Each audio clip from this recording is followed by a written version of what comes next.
Hi, I'm Steve Kep, co-founder of From Day One, our forum on corporate values. Welcome to today's webinar. We're excited about the topic that we have for you today, but before I get started, I want to share something special we have for today's attendees. One of our monthly virtual conferences is coming up on Wednesday, November 17th, and it's titled Building a Skilled Team, How Upskilling, Coaching, and Recognition Can Help. It's going to be particularly valuable for employers who are looking for creative ways to attract top talent and keep them engaged. Thanks to our partners and today's sponsor, we have some complimentary VIP tickets available for those who've joined today's webinar. That would be you. I'm putting a link in the chat right now. You'll want to take advantage of this one because the regular price for our conference tickets is $149, and this link will give you a free VIP ticket for the whole day's activities. Today, we'll be exploring the topic, innovative ways to build skills in a hybrid workplace. The remote work revolution provides a historic opportunity to rethink traditional coaching and development. What are the most effective new educational techniques, many of which put an emphasis on active learning? How can employers best match workers with the coaching and development that will optimize their potential? And in this new environment, we'll be looking at how can employers make upskilling a continuous part of their culture, one that promotes a mindset of continuous learning and curiosity. When you hear from our speakers today, you'll hear how a personalized coaching and blended learning system can be used to upskill everyone in your workforce. Our sponsor today is GoCoach. I'll tell you a bit about them. Now, like never before, it's time to develop greater skills in every one of your people. GoCoach meets people right where they are right now with personalized coaching and blended learning to upskill anyone within your organizations to help them grow. Now, a few quick logistical items. This webinar is being recorded and will be available on demand soon after the event. So you can look out for an email in about 24 hours with that link.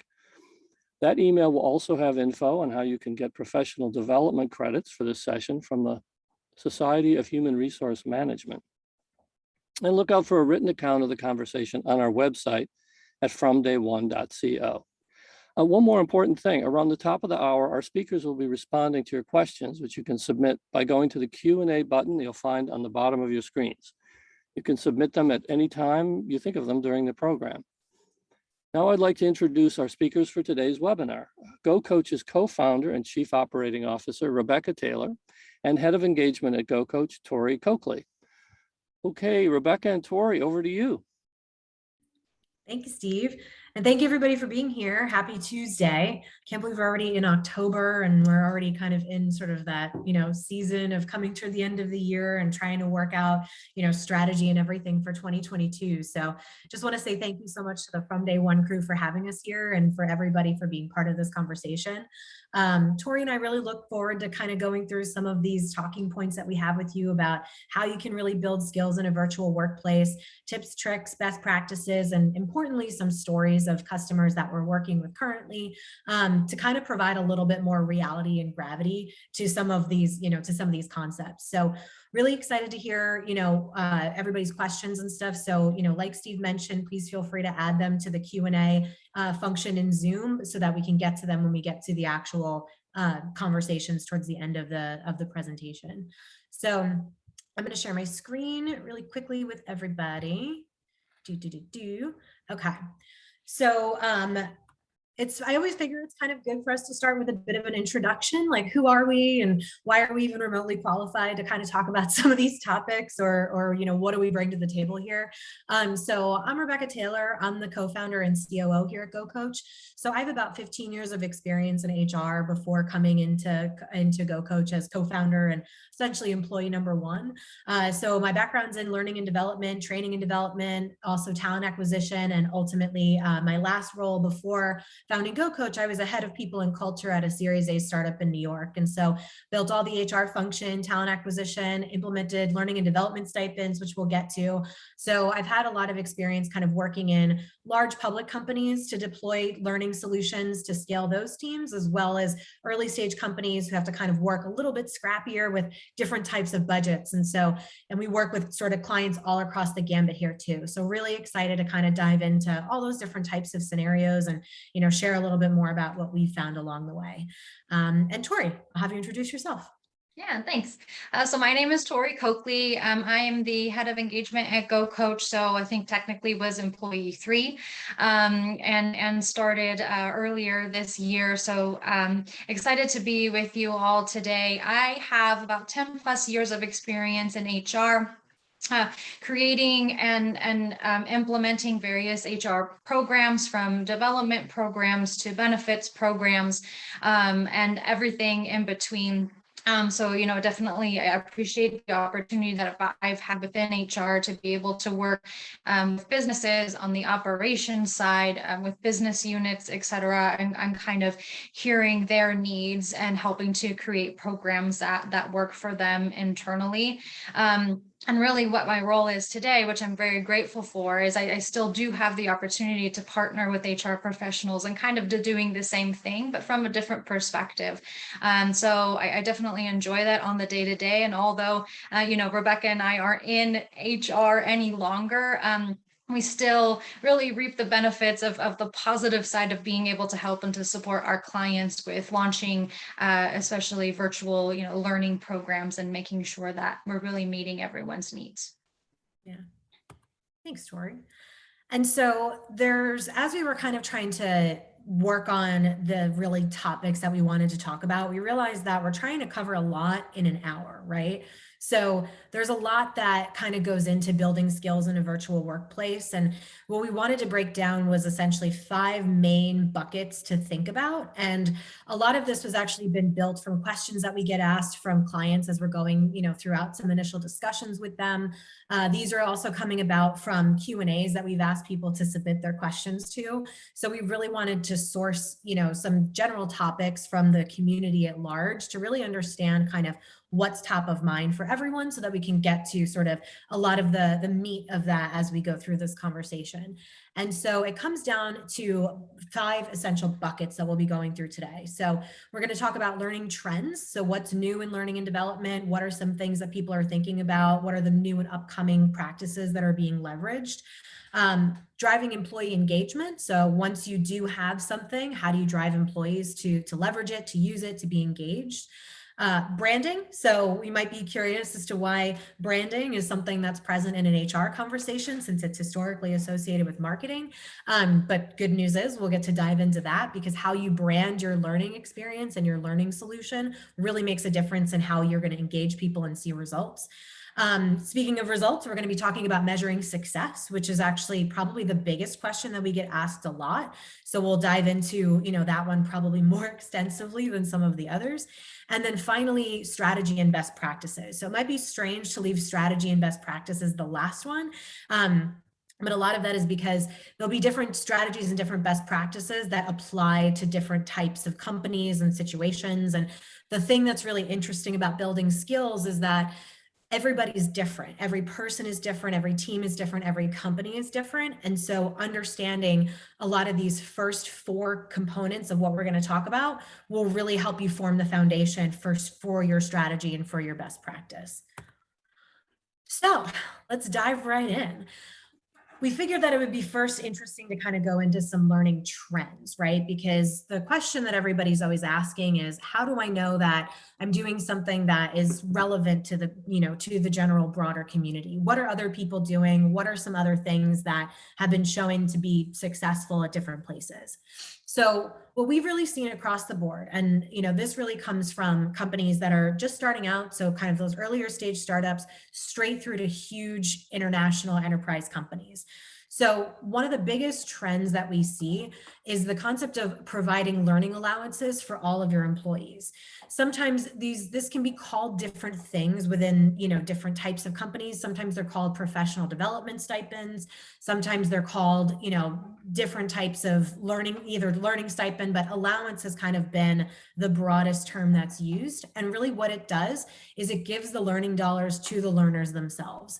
And it allows each employee to access what they need in order to bridge the gap between where they are now, what they currently know, and what they're doing later. And so what this looks like in a little bit more tactical perspective is that a company will essentially designate a certain dollar amount that any employee can leverage to go out and get whatever learning it is that they want. So we've seen companies have, up to starting at $1,000 per employee, sometimes going up to $5,000 per employee. And, these can be covered in different ways. There's different processes that companies will use to sort of approve what people are spending these dollars on. When I was at Nestio, we kept a very open policy for professional development stipends and learning allowances. Our concept was really invest in yourself. People were taking, guitar lessons, people were taking driving lessons. And it was really about starting small so that you ingrain the concept of, I want to allow my company to provide the opportunity for me to improve in something. And, the reason we kept it very flexible when we started is because we know that when people are learning and growing and they feel supported in that learning and growth, they're more engaged. Their brain is working. Your brain is a muscle. You have to exercise it. And so we really saw a lot of interesting ways that people applied these stipends. And so we had sort of the ability to sort of approve what people were using it for. More practically, and what we see now is companies will provide these allowances and people would attend either virtual skill development shops, so get your change management certification, get your SPR certification, and more closely, the way we see it is people leverage it to work with coaches. And so some of our most successful customers are actually those that come to us with learning stipends, and they'll have a catalog of resources that they offer. And so it can be something, again, like conferences that they go to, boot camps, tech boot camps, and then there usually is something that provides some sort of professional development option, whether it's coaching, mentoring, whatever makes sense for that organization. And the talent development team will drive the employees to use this money and to spend this money however they see fit. And so what you see as a result of that is you see a really engaged group of people because they're going forth and finding the learning that they want. It's really empowering to know that you can sort of seek out whatever it is that you feel you need in order to be successful. But it's also really helpful when companies do provide some direction. So they say, if these are some areas that we know that this specific team needs to grow on, here are some resources that you can use to achieve these skills. There's a lot of different ways that you can deploy it, but ultimately providing these allowances and allowing each employee to go forth and find what they want and what they want to spend that money on has been a really powerful trend. The other component of that, which is related, is equitable access to learning. So there's a lot of technology out there. There are a lot of, LMSs, so learning management systems. There are all types of platforms out there. Learning modules like LinkedIn Learning, Udemy, sort of all of these different resources. But what's really been, I should start with the history before I go into why it's trending. Some of the history in how people would provide learning for their employees is that you had to have a certain level of qualification. You either had to be a manager or a director or, someone at a certain rank in the organization, potentially what we also refer to as high potentials. And so if you were designated in one of these specific areas, you could then, have access to training and development. Where the shift has been providing equitable access to these opportunities for anybody in an organization. So not leaving it designated just to your high potentials, not just to your management, but really letting anybody at any ground level have access to learning opportunities. And what it does is it creates equality and equity within your organization, but it also provides more opportunity for people to see growth in themselves. And it allows them to understand how they could then be seen as high potential talent in the organization. It removes some of what could be biased systems that sort of designate people to have certain deserving elements of receiving learning. So equitable access has really been a big trend that we've seen, especially in the last year and a half or so. And then finally, the biggest one that is, I think, is really has a lot of staying power is flexibility. So allowing people, and this is where the allowances become really successful too, is just, being clear about what's expected in each employee, being clear about goal setting, being clear about, different competencies that need to be developed at different levels of the organization, and then providing people the flexibility to really contribute to their achievement of those goals. Maintain transparency in the organization. I think if anything that we've learned in the last year and a half, we'll say, is that flexibility is so crucial because The only way that you're going to be able to prepare for whatever it is that's ahead is if you're able to be agile and flexible with how people achieve different things, whether how they develop their skills, how they achieve their goals, and anything and everything that kind of goes along with that. And so, when we look at we have a client in particular who is our earliest learning allowance client. And the reason that, I think that they've been so successful, we started working with them in 2018. So we were founded in 2018. They had just started their learning allowance program maybe a month before we met with them. So it was brand new to them too, which was really nice because we had the opportunity to grow it together, to learn together, and to iterate together.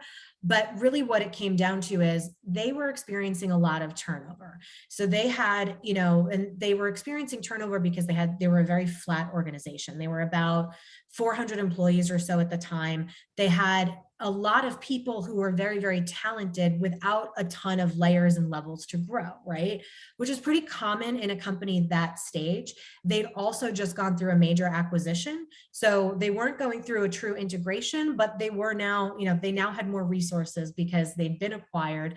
But there's also more involved, right? There's different levels of approval that you have to have at certain stages and certain roles when you're part of a bigger company. And so what this company really wanted to do is they wanted people to have the ability to go forth and sort of find the type of learning that they needed for whatever it was that they needed in their role. And their main objective was to reduce their turnover. They knew they just had a lot of change that happened in their organization. They had a lot of really talented people, and they didn't want people to feel like they had to leave, and they wanted people to see a future for themselves. They wanted to see that they had growth there, even if that path wasn't entirely clear because the acquisition was new and they were still, building out a lot of those different tiers of promotion paths and career planning and things like that. And so over the last 3 years that we've been working with them, not only have we seen their career tiers and their career pathing become a lot more process oriented and a lot more clear, but we've seen their turnover go down significantly. And a lot of that has been attributed to the work that we're doing at GoCoach. We're working with about 30%, maybe 40% of their total employee base on a yearly basis. And so we're working with a large enough group that we can tie our success with the coaching itself to the retention metric that we were looking at as sort of the main reason why we started to work together. And when we look at feedback that we get from these learners, as we call them, their coachees, the biggest sort of piece of feedback is that it's something that's available to everyone, and it's flexible enough that if it's expected of you in the organization, you can go forth and learn whatever it is that you need to learn, whether it's through GoCoach or whether it's through different, learning pathways that they might want to choose. And so, I think when we look at kind of from a trend perspective, this sort of treating employees like the adults that they are, like the professionals that they are, giving them these resources and access is really going to be something that, that has a lot of staying power. And I'm going to try to keep us on time too. So I'm also working on time. So Tori, if I start to run over, give me a shout. So I'm going to flip it to you now, because I know employee engagement is a big part that you work in. Yeah. And I appreciate that. And keep me honest too, Rebecca. So part of, thinking about launching a learning development program, which is what we're concentrating on today, or really anything else, as you think about anything where you'll have to engage kind of the change management process on a very, very simple basis, right? Is you really have to understand what your objective is. And that's going to be different for everyone, much like Rebecca said. What you want your employees to get out of a development program is going to be different for every organization. Every leader is going to want to see something different from individuals within their teams that are participating in a development program as well. So that's something to think about, is that there isn't going to be a one size fits all, or there's likely not going to be a one size fits all solution to everything. So one of the things to really assess is to get down to the foundations of thinking about what the employees need. So you can then describe to them what's in it for me type of situation. How are they going to benefit from this particular program? Why are they going to participate in this program? Because if you're not tying it to their interests, tying it to, actually having tools to keep them accountable, they're less likely to engage. And so if we think about when we as human beings make decisions every day, when we're faced with something, it's a natural kind of response to think about, how will this benefit me? Will it benefit me? If it doesn't benefit me, is there still value in benefiting someone else? Anyway, we go through this thought process of really thinking about what is going to benefit me. And if there is something that's going to benefit me, then we're more likely to be energized. We're more likely to be confident going into the situation. We're more likely to be engaged. Except maybe like the Wednesday morning, 5:30 a.m. gym. We know the gym will benefit us. That's a whole different thing. We'll tackle that later. But even on the most basic perspective, though, is my point, is that that's a natural occurrence for us. So when we're launching development programs and having to organize timelines, having to meet the needs of all of the leaders, report back to senior leadership, this is all very hard to forget, and there's a lot of moving pieces. So if you just remember the foundations of really who you're trying to serve and explaining to them the value they're going to get out of it, you're going to be ahead in the game. Another thing to really think about is how are you going to make this meaningful and impactful for the employees? So one of the basic needs, if we're looking at like the Maslow's hierarchy of needs, or any other kind of definition, if you will, there's going to be something related to esteem or related to success, status, recognition, building confidence, that sort of thing. And if you think of that as the very basic need, that all should come down to how you're driving their development programs. And really what these learning initiatives are going to be, which we're concentrating on today, the purpose is to build that confidence. The purpose is to help employees feel empowered. The purpose is to make sure that they have the tools that they need in order to do the best job that they can. So that really comes down to focusing on the employees. On one of the pieces really that we get feedback or quite a few months ago got feedback on from our learners or coachees, as Rebecca was sharing that we called them earlier, send feedback on wanting to have their managers be more involved in the coaching programs that they were participating in. And this is something that we at GoCoach as well know. I mean, we are not the knowledge holders of every single thing, but we do know a lot of this stuff. But again, it's hard to remember all of these details. And so when we got that feedback, Rebecca and I were really talking through it, saying, okay, a lot of people want their managers to be involved. What does this mean? Let's, talk to those folks and figure out how they wanted them to be involved, what they wanted to share with their managers. And really what we had found is that a lot of folks really want the managers to be involved. One, to be able to outline the manager's objectives for what they would like to see for the individual. Not that the manager should be setting the goals 100% for that individual. The individual should have the opportunity to really build on that and their interests as well, because that's then going to encourage their engagement further. But really have that definition of, what are our overall objectives? How do I fit into helping the business meet those objectives?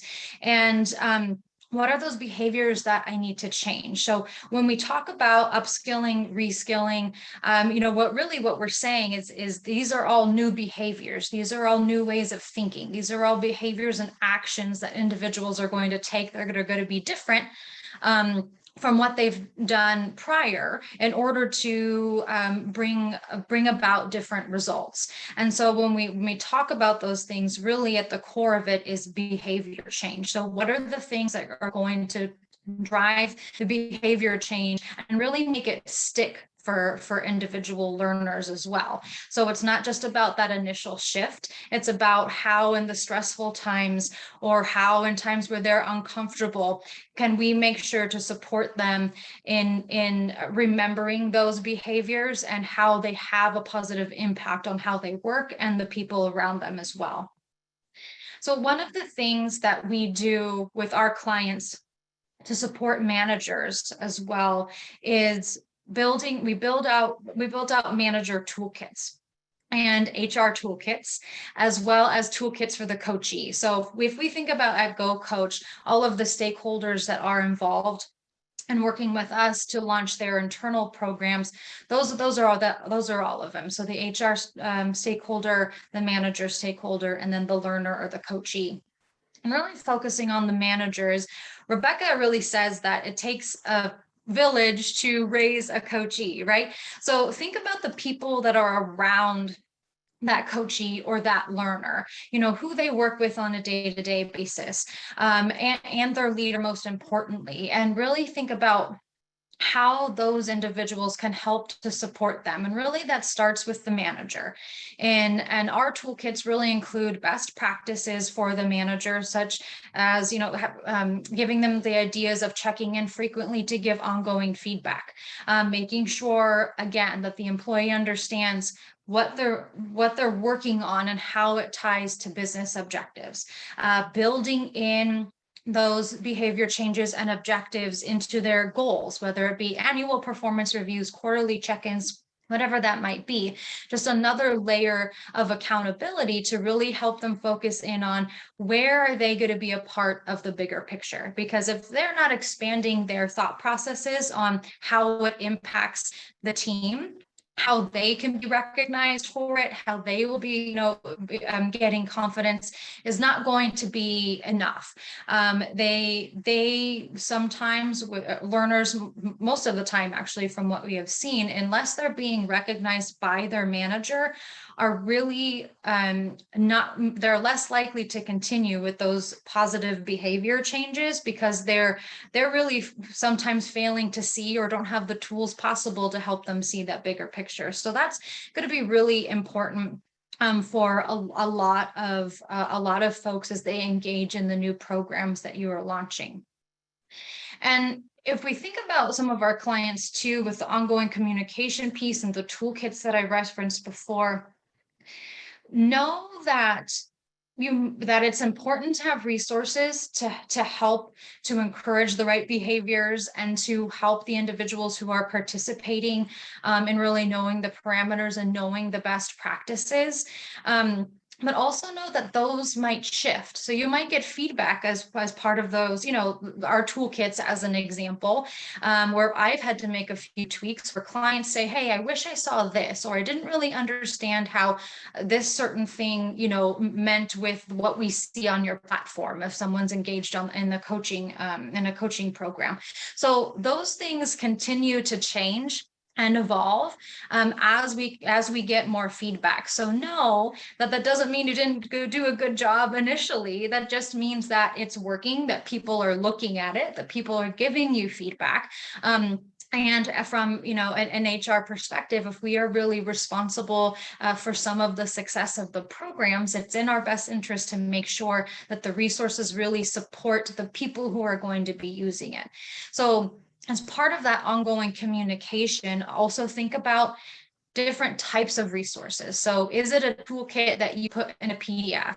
Is it a quick reference document that people can print out and put on their computer screen? Or as we did for one of our clients, and we've expanded to share with multiple clients, is video versions of FAQs. So rather than giving someone else a PDF list of frequently asked questions, one of the coaches and I created really 2 to 3 minute videos to help answer those questions in a live version. So they actually could connect to a face kind of, behind the PDF, if you will. So the more barriers you can break down in making people feel confident and a little more knowledgeable about the opportunity they might be stepping into, the more likely they're able to stay engaged as well. And the last thing is really that these programs are often led by HR, and that's part of the function. However, success of these programs should really be owned by more than just HR. It's the managers, it's the senior level leaders. So picking out the individuals that you know are going to be your champions and embedding them in the business to help encourage the right behaviors, right, of employee engagement, and make sure that, managers are engaged, make sure that the learners are reaching out and providing feedback, so you know that they're meeting their needs, and you actively participating with those champions and with those leaders, and building that as kind of a common process as you go along, is going to be make sure that you are meeting your objectives, the leaders are meeting their objectives, and it's mutually beneficial, as far as the talent development strategy for the entire organization. And if that foundation is really there for the employees, they will feel that support and be more likely to continue and want to progress with their upskilling. Yeah. And I guess the concept that is really important, to add to it, Tori, and to just reinforce everything that you're saying, is that you can build the best program in the world, but if you don't have employees who are engaging in it, if you don't have managers supporting it, if you don't have that ongoing communication, you're not gonna see the skill development that you need. It's one of those things that really needs to be an ongoing thing, that it really encourages a lot of people to engage. It's a really great way to drive engagement, in addition to kind of supporting all these different managers and ensuring all that level of accountability, is branding. Mhm. And so, Tori, I know that when we first started working together, so Tori actually, I'll let you tell your story, but Tori and I have been working together for a long time. And, I think the thing that was really important about the success that we saw early on in our partnership was the branding strategy. And a lot of that was led by Tori. So I'm going to let you take it from here again, Tori, and then we can dive into conversation around kind of the how of how we did this, and where, where we saw a lot of results. Right. And it might be good too, Rebecca, as we're thinking about it, to hear you being on, the GoCoach side, or the partner side, and me being on the client side. So I'll share my client perspective, of course, but it'll be interesting to hear kind of your side of the story as we continue to tell it. Yeah. And so with my role in my previous, organization, as Rebecca said, my responsibility was to lead, specifically a partnership with GoCoach at launching a virtual coaching program for our employees. And really, with the business units, I was working with the organization as a whole. So if we think about the different business units within any given organization, there's sales, there's customer service, the other client-facing roles, engineering, product, corporate roles like finance, legal, et cetera. So you have a whole gamut of organizations within the business that all have maybe some same needs, depending on the company's values, depending on, the goals for the year, financial goals, et cetera, et cetera. But at the same time, those are very different types of roles, meaning very different opportunities for development, which really comes down to, in our introduction, with what GoCoach tries to accomplish, is offering personalized learning and development programs and opportunities, because the one size fits all doesn't necessarily work.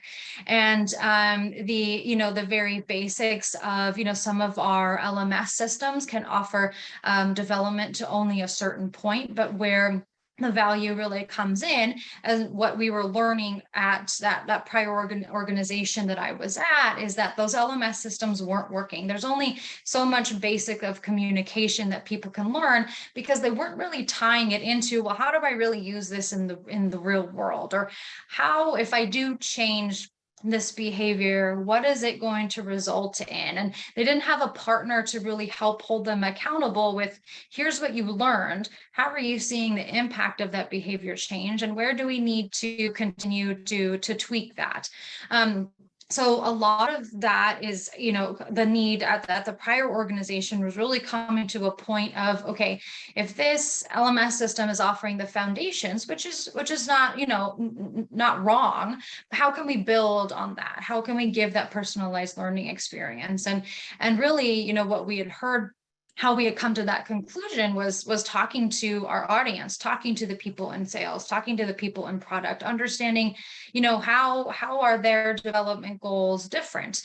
Where are they focused for the year? How are our current learning programs meeting your needs, or how are they not? And so again, very simple. We're starting at the audience. We're starting with the employee. We're talking with the people that need to see benefit from the program. So that's where you're going to have to remember to start, to build the foundation of the program. And really, what we thought about, and at that time, even though the trend is to kind of help get away from identifying people as high potential or key talent. That might not go away immediately in some organizations, maybe not. But that particular organization wanted to develop a manager development program for predominantly new leaders. So as we think about, the messaging that kind of it was going to resonate with them, we wanted to think about a collaborative effort, or an effort that actually brought about some teamwork and camaraderie. So we actually launched the program as a cohort, meaning all of the individuals that were participating in the program attended a kickoff call all together. And I had calls with each of the individuals participating along with their managers to talk about the opportunity, to sit down and build out what their goals looked like. Where are their interests? Because we don't want to forget about their interests as well. What are the managers' interests? And what are some feedback that we got from people around them where they might be interested in developing as well? So where do we want to and need to see that behavior change? So really building that into a type of team environment where everyone was doing the same thing on the same timeline. It's a lot to handle. It might not be the best type of program for every particular employer, but to think about where can you build those synergies and those connections so people have a community to go back to share their learnings as well, to learn about, how their programs are going, what someone was really successful at doing that someone else may want to try. So that in of itself was a great opportunity to help to build, different functional synergies and relationships. So that also had kind of an underlying impact to kind of help their working relationships as well. And one of the things, as we're saying, related to branding, one of the things that was important for us is really to be able to give them something to show as participating in the program. So we worked with Rebecca on creating a badge that they could put either on their LinkedIn or in their email signature block that showed that they had participated in the GoCoach coaching program, and they completed the management development program course. So really what that did is gave them a sense of ownership, a sense of pride, and the ability to be recognized. Again, going back to what are our basic needs, and a lot of that is being recognized and understanding how we're impacting others, and having that ability to really be successful depending on how we define success. So that badging was really fun. And at the end of the program, we were able to meet with the whole cohort and kind of have a little bit of a graduation ceremony, if you will. That made it fun. It brought people together because they were located in all different places. They 100% remote.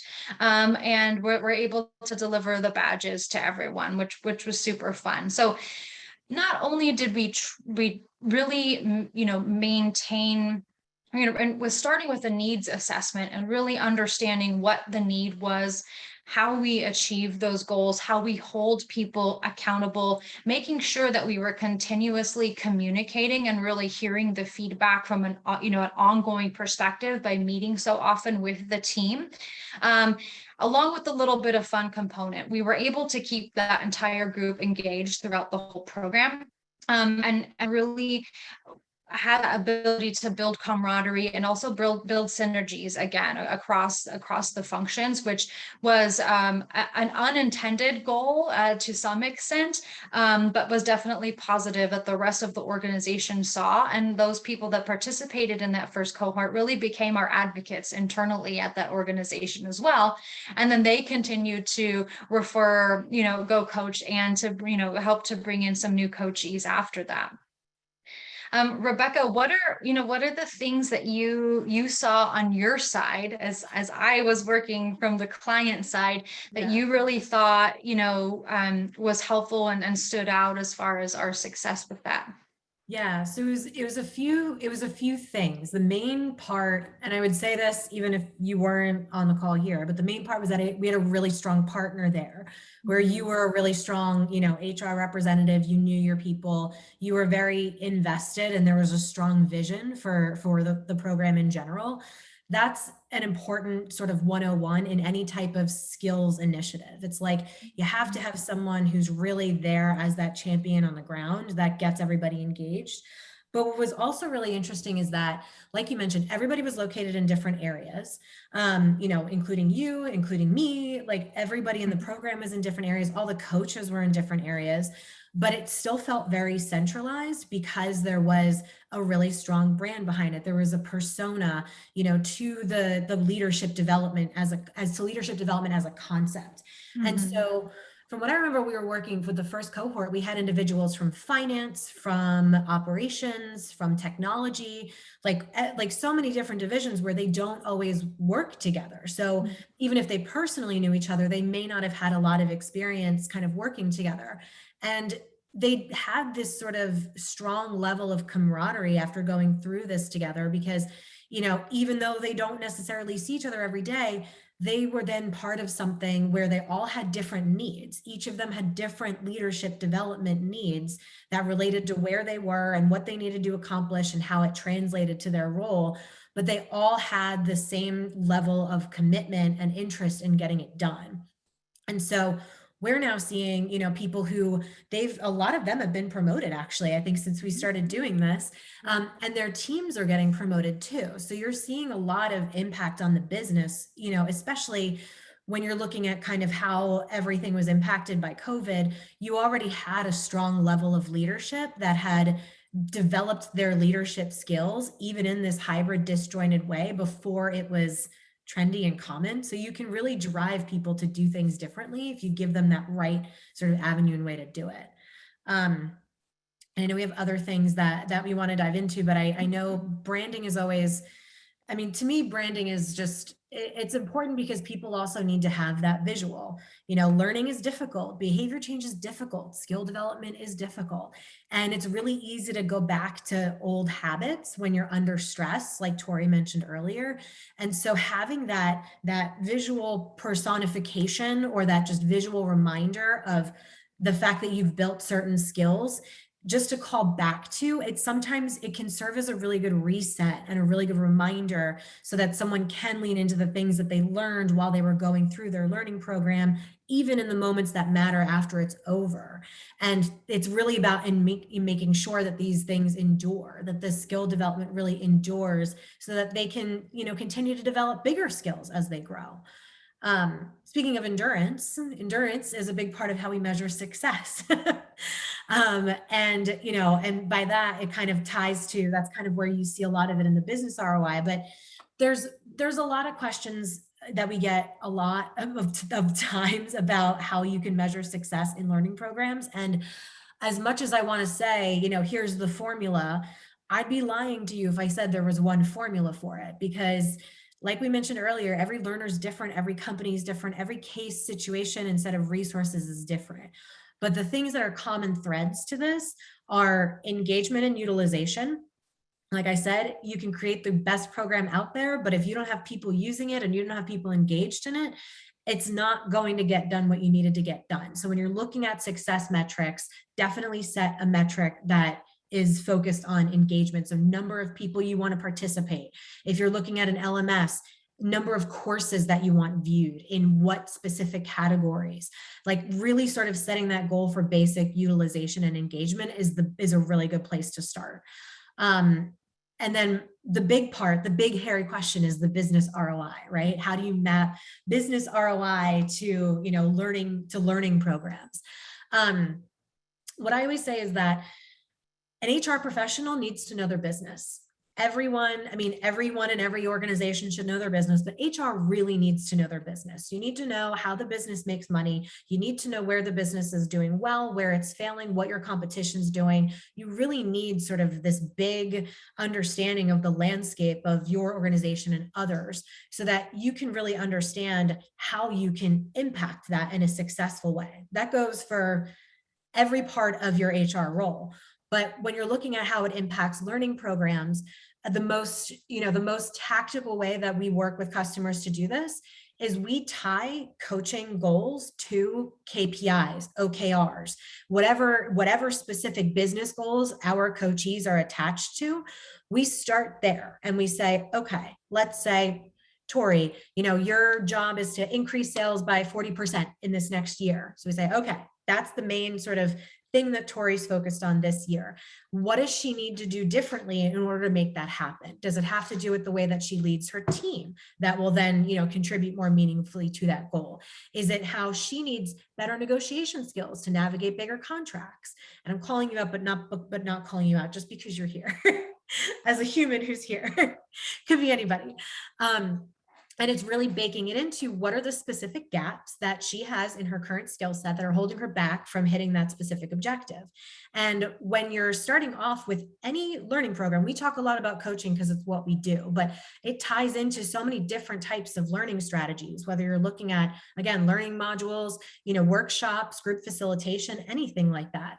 It's about taking those skills and those goals that they need to hit that certain objective and baking it into how they're going to build those along the way. And that's how when you see that they're improving skills like negotiation, communication, team leadership, and that their teams and themselves are then making that big difference in how they're hitting sales goals or how they're delivering project deliverables or, how smoothly their technology runs, whatever that is, then you can tie that to how their skills are growing and how that's impacting the company. And depending on what section of the business that is, you can break that down to a numeric number. I mean, sales is an obviously easy one when you're looking at, from that perspective, but even from, this is where you have to have sort of that financial acumen and that business acumen to be able to say, this is how much revenue an engineer can contribute to from doing what it is that they do. Not that everyone should be broken down to numbers on a spreadsheet, but if that's what you really have to do to measure that business ROI, it is possible. And it's about how your business really sees the math behind how they operate their business. I always say you follow the money. Look at every single company or every single division that has money. Start there because those are the divisions that have the most investment because those are deemed to be likely either the most costly or the most worthy of investment because they have the biggest impact on the organization. So if you're a tech company, naturally your CTO is probably going to have the biggest budget out of anybody. Start there. See how that person's team contributes to those big company goals, and then understand what skills gaps are in that team that you can close to make those goals happen faster, better, stronger, whatever that specific metric is. And then another key part of this is equity and inclusion. So, I know we talked about this earlier in the learning trends, offering equal access to opportunity for learning, whether it's their learning allowances or something along those lines, but really providing, showing that you're driving equity and inclusion in your organization by providing equal access and opportunity to upskill for anybody. That's a metric that you should be looking at. You should look at set goals for the number of individual contributors that you want to contribute that you want to enroll in your program, whether it's coaching, whether it's training, whether it's workshops, whatever it is. Set another goal, for people at different levels and layers within the organization, because the only way that you're going to show that you're making a difference in sort of the big questions around how we create more equity in companies and equal opportunity in companies is to put your money where your mouth is and to really provide that access to everyone and provide learning that is inclusive to everyone. So, some people learn better by reading blogs or by attending conferences. Other people learn better by being able to watch learning modules in their own time. Other people learn better when they're working one-on-one with someone. Really think about inclusive ways that address all the different types of delivery of learning that different people need as they progress throughout their own career. And know that sometimes it's going to change. As people get more confident in their own abilities, they might be more comfortable meeting one-on-one with someone or working with a coach or asking their manager for help. But a lot of times people don't ask for help because they don't feel confident that they're allowed to. So providing them resources that they can access on their own through an LMS, through a learning module, it's a great place to get them started so they then start to feel confident that they have a baseline foundation of knowledge, and then they feel empowered to ask questions to build it further. So this is where it's not a one size fits all type of situation, but always think about, when you're thinking about your learning programs, really think about who's at the table, who should be at the table, who's not at the table in terms of which employees you're building things for, and ensuring that you're closing that gap so that there really is that equality and that, true ability for everybody to be successful. And so I know that we're coming on our last 10 minutes before we go into the Q&A. So we'll go into sort of the big strategy and best practices that kind of ties all of this together. Because what I want everybody to be able to walk away from with this is a place to start, right? Is like a foundation, a framework of, as you're thinking about what the big hairy problems are that you're looking to solve in your organization, here's a framework to figuring that out.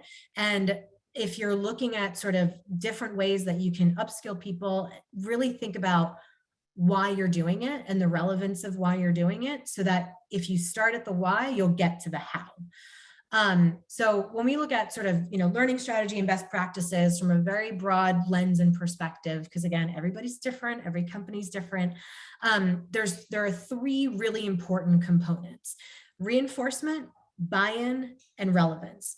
So the basic sort of practices that we'll say here are, it starts with relevance and buy-in. So you have to tie these learning concepts to outputs that align with each learner's goal. It has to be, you can't have someone enroll in a learning program or, do training modules or go to conferences just because you want them to do that. They need to understand why, and it needs to be relevant to their job, or at least to their, or if not to their job, then to their goals and what they're meant, that what they want to accomplish. Because when you have a lot of relevance, you get a lot of buy-in. They're more bought in. They understand what they can accomplish. They understand why they're participating, or why they're being asked to do something, or why they should opt into something. And that's where you really, when you have that buy-in, you really get that level of engagement that you need to provide upskilling at a scalable way to measurably show that it's successful. Because again, it needs to be available to a lot of people for it to move the big goals at the company.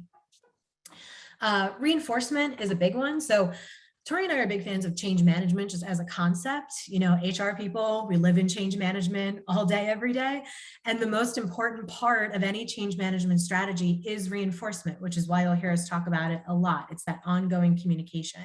And that constant sort of reminder to practice, to do things, to change, to really drive that changed behavior. People need to have opportunities to practice these skills that they're learning. And sometimes it might mean that they might have to take a little bit of time from their day job for, an hour a week or so to work on, something that they're practicing or something that they're really trying to put into action. There needs to be the space for that. Because if you want them to really meaningfully change their behaviors and drive this skill development, they need to have the space and time to do it. Because no matter how optimized your plan is, no matter how effective and how savvy your technology is, the thing that really can't be denied is that these things take time. And the more time people have to practice and the more time that people dedicate, the more you're going to see enduring skill development and change in your organization. Then we go into relevance. So when you look at, there's a lot of what I call random act of HR, where you're kind of, and I've been guilty of this too, because sometimes you're kind of just trying to get a lot of things done at once. I was a team of one for a long time, especially in HR. So I would have a lot of, sort of initiatives that I would be trying to do at the same time, or a lot of different avenues and platforms and things that I was trying to get people to leverage to, to either hire better or to train better or to stay at the company. We have to look at upskilling as a holistic initiative. We have to look at, what have you done to date? What's been provided to date? Even if it's just something as simple as a standard onboarding, just here's how to work at this company. Here's how to access your email. Here's, how to schedule a meeting. Look at everything that they've been to date at your organization and really see, as you're looking at implementing either new upskilling practices or solutions or whatever it is, really see how that's going to fill the gaps in what they've already had, or how that's going to continue what they've already done. Because otherwise, it's a key part of getting buy-in. If there isn't that relevance, an employee is going to look at this as, this is just another thing that I'm being asked to do when I'm already busy and I'm already, bogged down with a lot. So really kind of saying this is where your education continues is an important kind of way to think about it. And that's again of how you work, where you get sort of that buy-in. I always love the random act of HR. I did not coin it. I call it that, but I did not coin it. It was someone I was speaking with a while ago who did. But it's like that, it's a key part of getting buy-in so that people feel like they're being considered and like you're doing something for them and for their growth instead of something that you have to do because it's your job, if that makes sense, even though both are true. And then, again, kind of driving that reinforcement. You'll hear us say it a lot because we're reinforcing as we reinforce reinforcement. But that ongoing communication is so important. Talk about the skills that you're teaching people early and often in as many places as you can. Town halls, Slack messages, emails, social media, talk about it, because if you're not constantly talking about it, it'll be forgotten. People have to hear things 5 to 7 times before they really even register that you're telling them something. And it's more than that for them to even register that there's something that they have to do with what you're telling them. So if you feel like a broken record, you're probably doing it right. And then again, that relevance is, that relevance factor is where every employee learns differently. So when you're thinking about, this goes back to that equity and inclusion component of measuring success, personalized inclusive learning is the thing that's really going to be the change maker in how companies and people are building their own skills as they grow, throughout their organization. So I went through the bullets really quickly because, Tori, I wanted us to kind of talk through some things that we've seen for customers that have done this really well. I know there were a few that we kind of talked about that we wanted to dive into first, but who do you want to start? Who do you want to start with? So one client that kind of comes to mind, and I'm fighting a sneeze. I think I'll be okay. Believe in you. Oh, good. I think I talked through it.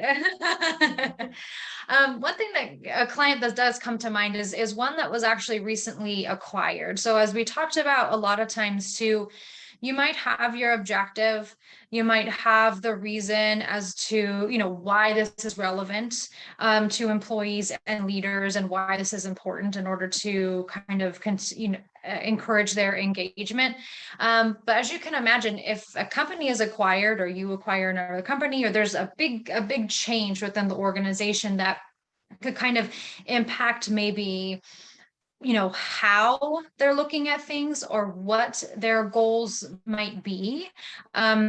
The kind of making sure that you're keeping that relevant is very important. So it doesn't mean that it no longer becomes relevant. It means that the reason that it might have been relevant before maybe not be the reason, and now there's a new reason why it's relevant. So it's really important for HR professionals to kind of think about, as well as leaders. Again, it's everybody's responsibility, as well as leaders, to really think about, well, how is this going to impact the goals?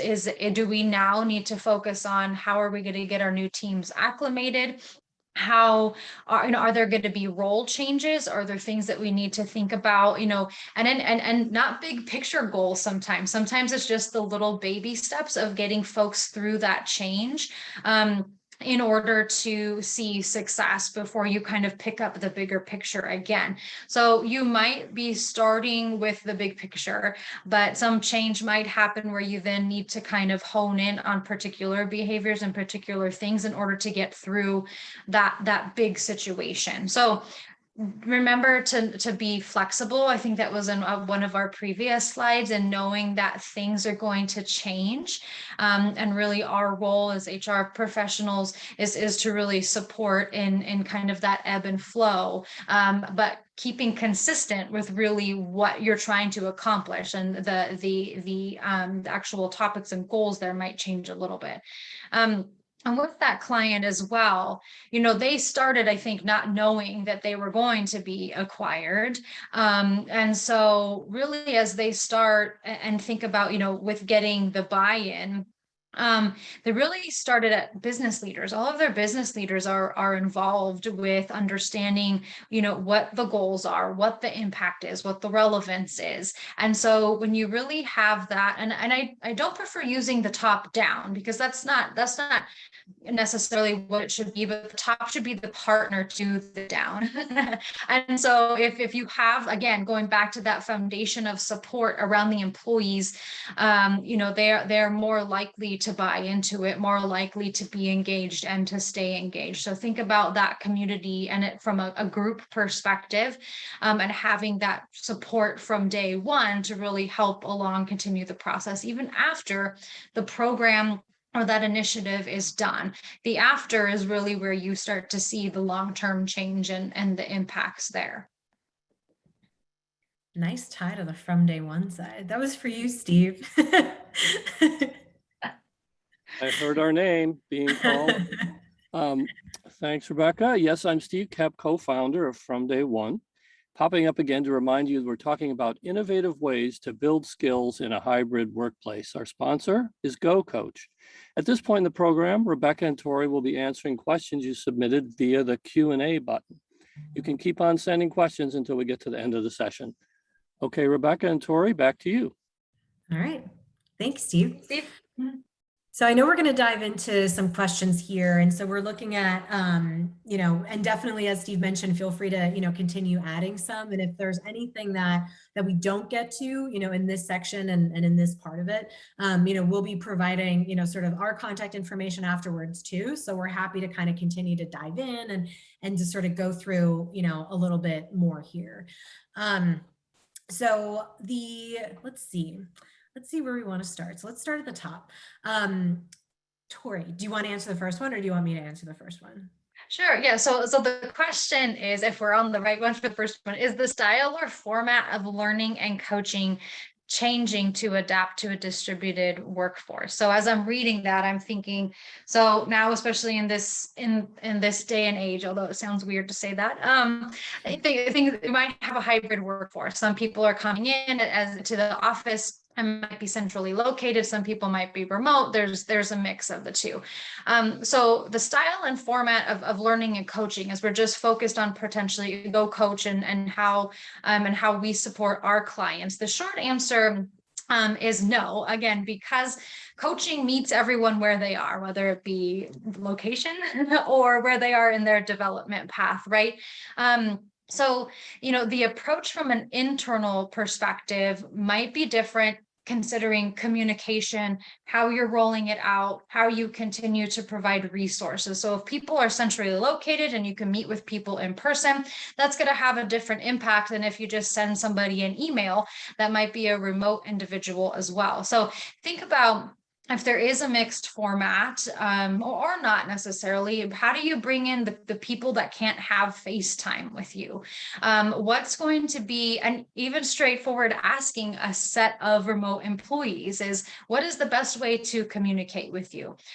We don't want to be, again, just hitting their email for the sake of sending out a communication. You want it to be valuable, but you're going to have to repeat yourself a couple of times in order to keep those things top of mind.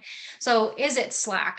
Is it an email on Monday morning, for a sales, for the sales team to kind of get them engaged? What are some timelines that you can build in the communication? Like what's happening already within the business where you can kind of fold the messaging in to make sure that it's still heard? Are you having, an all hands where you can build in the messaging into that, where every employee also hears that as well?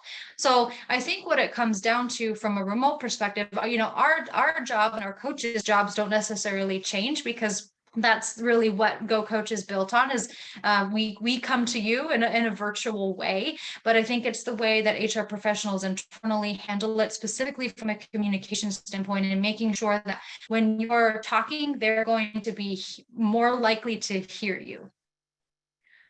Yeah, I love that. And even like, it's about the constant communication, and also just remembering that people have so much more on their mind now. So it's also, just being sensitive to that is, I think, is important too. And so even, when we look at kind of a lot of the learners that we were engaging with just over the last 18 months, there were some, who they needed to kind of shift and reprioritize because they had children at home that they thought were going to be going to school that weren't. And it's about making sure that, you're the only thing that has really, I think, changed, but I think it's changed for the good, is that there's more flexibility now, and more intention to accommodate life, as I like to say, without derailing, everything that you've learned to date. So And sorry, go ahead. okay. I was going to say, and to build out that just a little bit again, so we can get to another question, but to think about, again, allowing for the time to focus on development, but maybe not defining what that time is specifically in the day and now. Maybe it's after work where they're focused on time. And if they're choosing to do that, allow them the time, but also allow them the flexibility to choose the time when they're doing it. Yeah. Yeah. So I have one here that I think is really interesting that I want to dive into. Do you find generational differences in demand for coaching, or are there just stereotypes about that? For example, older workers don't care for it, or management only wants to invest in workers on the rise? So there's so many layers to this to unpack, and it's a really, really interesting question. And what I read something the other day that, I don't think is very shocking, but is still disappointing. And it's that ageism is still the most prominent form of discrimination in the workplace. So, there was a research report on people who had been on unemployment for the longest amount of time, who were actively searching for work throughout COVID. And, the group of people that were we'll call them the most unemployed. They've been unemployed for the longest. They'd gotten the least amount of interviews, were anybody essentially over 40, which is not old. Or not that matters, but that's not, when you're looking at kind of your entire career, there's so much, sort of systemic preference for some reason on, sort of the, up and comers, whatever it is. When we look at it from a learner perspective, we haven't seen a difference in, as far as if, older employees are more interested in coaching or more, into coaching than others. If we've seen, equal energy and equal excitement for any demographic that's come our way. What I do think is that we've talked a little bit about this, is that there has to be this shift for companies to offer equal opportunity for learning for anybody in an organization. It's a trend. It's something that some of the, the more innovative companies are doing now, but I think it needs to be a continued best practice, because a lot of times when you're working with either just managers, just leaders, just high potentials, there's a lot, and by the time they get to any type of learning structure, there are a lot of decisions that are made without that person being present in the room, or without that group having a say in what they might be looking for.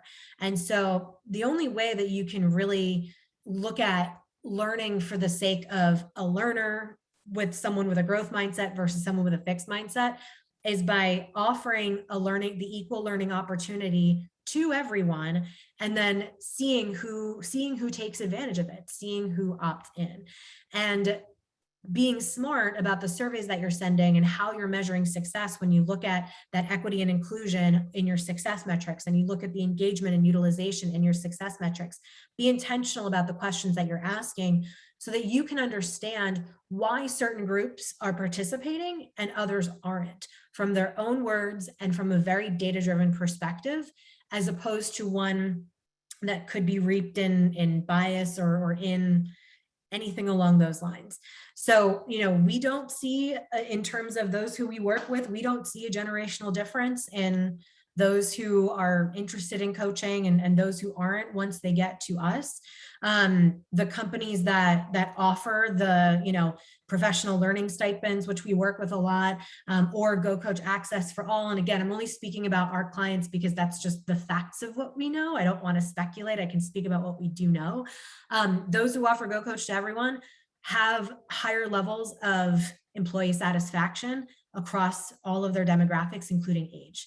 So it's really about, allowing people to make their decisions and then seeing how they react to those situations and how they choose to participate on their own, and then asking them why. Do you want to add anything to that, Tori? Because that's a big question. Yeah, that's a huge thing. And I think you kind of addressed it appropriately. And the short answer is no, we don't see anything on our side, but it will be important in order to make sure that everybody has equal access to the resources to really define internally, to take a look at the actual data. And again, to get feedback from understanding, well, why did you opt in? Why did you not opt in? Again, that iterative process, you may have to come back to the step one every so often to make sure that the program is meeting everyone's goals. But all in all, as far as our clients go, and we do have, once they get to us, we do have 100% participation for all coachees. So once they're nominated or opt in or whatever the process is, we're able to get everyone engaged. I don't know the ages of everyone sometimes, but regardless, we haven't heard that as being a reason as to why anyone is more or less excited about it. Yeah. Yeah. And so diving into TJ's question, one of our divisions is developing cohorts to build relationships within their large division. We want to make it engaging for leaders and not make it feel like another task or meeting to attend. How often do we hear this one? I love this question because we get this a lot. Do you have any recommendations? So engaging leadership and getting people excited and feeling like they're part of something and it's not just a task. So one of my thoughts is, again, I'm going to use the word to make it fun, but I mean, make it an opportunity to participate that's going to accomplish multiple things at once. So much like the story that I shared about the cohort in my previous organization, is that not only did we have, new managers be able to develop the skill sets that they had to be more successful, it also served the purpose of cross-functionally creating synergies and relationships there, to where they were then better able to work together, because they had that camaraderie, if you will, and that shared success, that shared story and experience. So they were able to relate to each other. That also resulted in those business units working more efficiently together. So that also had really a larger business impact, I should say. So with that, one of the things I think about when we're thinking about like entire organizations within a business is that, or business units, departments, whatever the term that you use is group coaching. And that's, something that GoCoach, we do offer, and that offers really that two kind of tier, perspective, with being able to work with a coach one-to-many, coaching. So we have a coach that would be online to support really the development objectives, and really how we need to understand how the lack of those behaviors are kind of manifesting first in order to identify what the topic is, or multiple topics, if we were to build out a program. So that's not only offering, the best of training, where they then get the same kind of foundational knowledge of certain topics, but they're also understanding what behaviors they can change now, how those behaviors will impact the way that they're doing their job now, and how those behaviors will later impact the business goals and what they're trying to achieve. That second tier, not only foundationally, but also serves to have people working together in a safe space. The conversations that we have with coaches are confidential, so they can share that in a safe space. They can talk to other people on the line, share stories, and be able to relate to people that are going through the same thing. So that also builds that level of connection for folks to be able to be comfortable with learning, as well as learning the same concepts in order to help from a bigger perspective. Thank you, Any Tori. additional thoughts on that? No, you're totally right. It's like that. I mean, it really comes down to sort of setting that vision and that relevance. I mean, it's always the what's in it for me. It's, it's like, why is this important for me? And then having that change management component to really drive it through. But I think we're just about at time. I just want to make sure that we're staying on time here, right, Steve? You certainly are. Thank you, Rebecca and Tori. It was a great conversation, really useful takeaways. I love the line about beware the random act of HR. Sounds like something kind of spooky for Halloween. Thank you again to our sponsor, GoCoach, and to all of you for participating today. If you'd like to join us for more virtual events, you can head to our website, fromday1.co, and check out more of our upcoming webinars. I'll mention 3. On Thursday, October 7th, we'll be talking about hiring for potential in an era of digital disruption. Thursday, October 14th, about empowering managers to lead a more flexible workforce. And on Tuesday, October 19th, we'll be talking about HR trends in 2021, key takeaways for HR leaders. So thanks, everyone. Stay well. Thank you. Bye.